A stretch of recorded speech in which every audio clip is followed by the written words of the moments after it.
पहली नज़र में यह प्रश्न बहुतों को उटपटांग लगेगा। आखिरकार क्या परमेश्वर प्रत्येक को क्षमा नहीं करता और ग्रहण नहीं कर सकता? क्या प्रत्येक परमेश्वर के समक्ष सही नहीं है?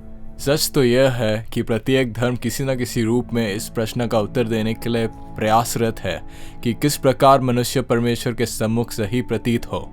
रोमन कैथोलिक मिस्सा जाते, मुस्लिम मक्का और अन्य धर्मावलंबी विभिन्न अनुष्ठान कर और भिन्न भिन्न नियम विनियमों का पालन कर अपने को परमेश्वर के सम्मुख सही प्रमाणित करने का प्रयास करते हैं।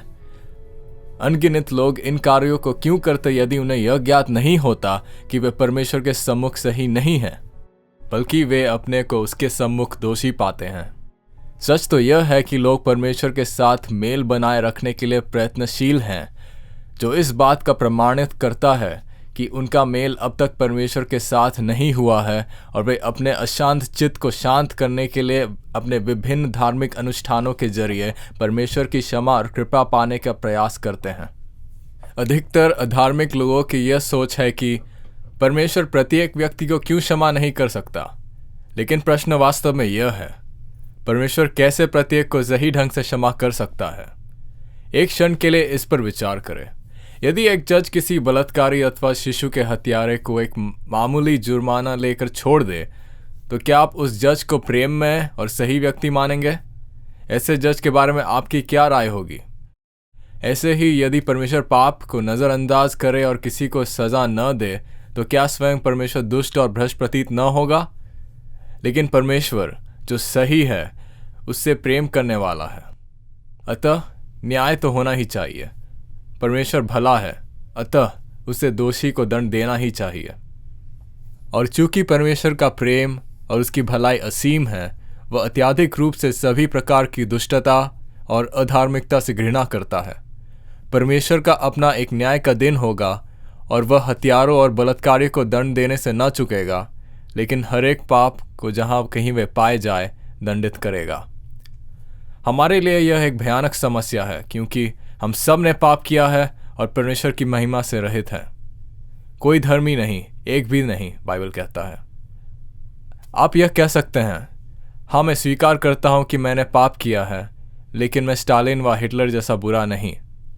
कदाचित हम अपनी तुलना में अपने से बुरे व्यक्तियों को अपने सामने पा सकते हैं, लेकिन न्याय के दिन हमारा न्याय दूसरों की तुलना में नहीं किया जाएगा, बल्कि परमेश्वर की सिद्ध धार्मिकता के मानदंड के अनुरूप होगा। इसलिए हम में से हर एक परमेश्वर को अपना अपना लेखा देगा। स्वर्ग में प्रवेश पाने के लिए आपको इतना अच्छा होना होगा कि आपके जीवन के हर एक पल में आपकी नैतिकता सिद्ध हो। बाइबल कहता है, क्योंकि जो कोई सारा व्यवस्था का पालन करता है परंतु एक ही बात में चूक जाए, तो वह सब बातों में दोषी ठहर चुका। परमेश्वर इतना पवित्र और धर्मी है कि हमारे एक पाप ही हमें उसके समक्ष दोषी ठहराने को पर्याप्त है, और हम सब ने सिर्फ एक बार नहीं अपितु कई बार पाप किया है। न्याय के दिन परमेश्वर यीशु मसीह के द्वारा मनुष्यों की गुप्त बातों का न्याय करेगा, और कुछ ढका नहीं जो खोला न जाएगा, और कुछ न छिपा है जो जाना न जाएगा। हमारे प्रत्येक बुरे विचार और प्रत्येक बुरे कार्य जो हमने किए हैं सबों के सम्मुख प्रकट होगा। परमेश्वर ने कहा है, पलटा लेना मेरा काम है, मैं ही बदला दूंगा। और फिर यह कि प्रभु अपने लोगों का न्याय करेगा। जीवते परमेश्वर के हाथों में पड़ना भयानक बात है। इस संसार के सभी धर्म एक को छोड़ किसी प्रकार के कर्म के जरिए मनुष्य का मेल परमेश्वर से कराने का प्रयास करते हैं। इन सभी धर्मों में अपराध करने वाला पापी परम परमेश्वर से अपने पापों की क्षमा पाने और उनके पवित्र क्रोध को शांत करने के प्रयास में कुछ अनुष्ठान व कार्यों को करते हैं। लेकिन बाइबल यह कहता है, क्योंकि व्यवस्था के कामों में कोई प्राणी उसके सामने धर्मी न ठहरेगा। एक सीमित पापी मनुष्य और असीमित परमेश्वर के मध्य इतनी बड़ी दरार है कि उसने जितने भी भले कार्य क्यों न किए हों, वे क्यों न नई पत्ती में परिवर्तित हुए हों, और कितने भी धार्मिक अनुष्ठान क्यों न किए हों, वे मनुष्य को परमेश्वर के सम्मुख सही नहीं ठहरा सकते। जो व्यक्ति अच्छे कार्यों के बल पर स्वर्ग में प्रवेश का अधिकार पाने की कोशिश करता है, वह परमेश्वर के श्राप और दंड का भागी है।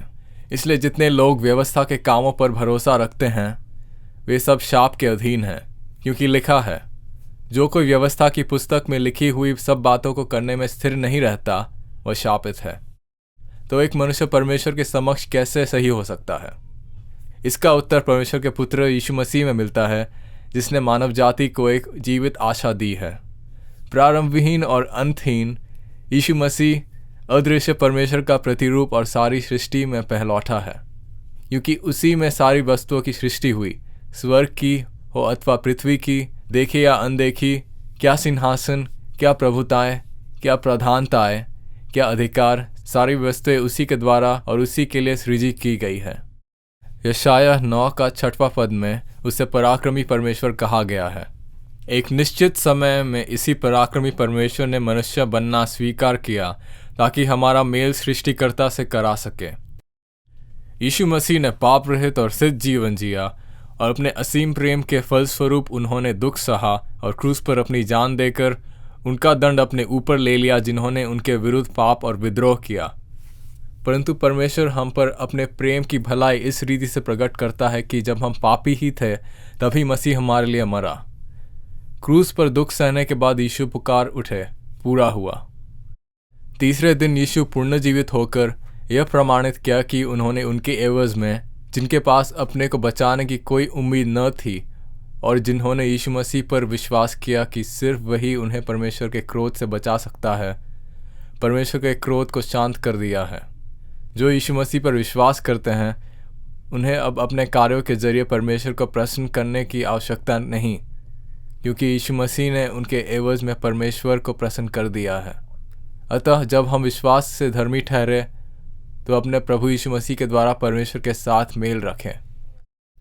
प्रिय पाठकों, यीशु मसीह के मृत्यु के जरिए आप परमेश्वर से समक्ष सही हो सकते हैं, इसलिए कि मसीह ने भी, अर्थात अधर्मियों के लिए धर्मी ने, पाप के कारण एक बार दुख उठाया ताकि हमें परमेश्वर के पास पहुंचाए। अब किस बात की इंतजार है? अपने अनंत उद्धार के साथ खिलवाड़ न करें। आपका जीवन वाष्प की तरह है और आप इस बात से अनजान हैं कि कौन सा क्षण आपका अंतिम क्षण है। जब तक यहोवा मिल सकता है तब तक उसकी खोज में रहो। जब तक वह निकट है तब तक उसे पुकारो। दुष्ट चाल चलन और अनर्थकारी अपने सोच विचार छोड़कर यहोवा की ही ओर फिरे। वह उस पर दया करेगा। वह हमारे परमेश्वर की ओर फिरे और वह उसको पूरी रीति से क्षमा करेगा। परमेश्वर दुष्टों की मृत्यु से प्रसन्न नहीं होता, बल्कि वह यह चाहता है कि वह अपने पापों से फिरे और जीवित रहे। यीशु मसीह ने स्वयं व्यक्तिगत रूप से आपको आमंत्रित किया है। हे सब परिश्रम करने वालों और बोझ में दबे हुए लोगों, मेरे पास आओ, मैं तुम्हें विश्राम दूंगा। मेरा जुआ अपने ऊपर उठा लो और मुझसे सीखो, क्योंकि मैं नम्र और मन में दीन हूँ, और तुम अपने मन में विश्राम पाओगे।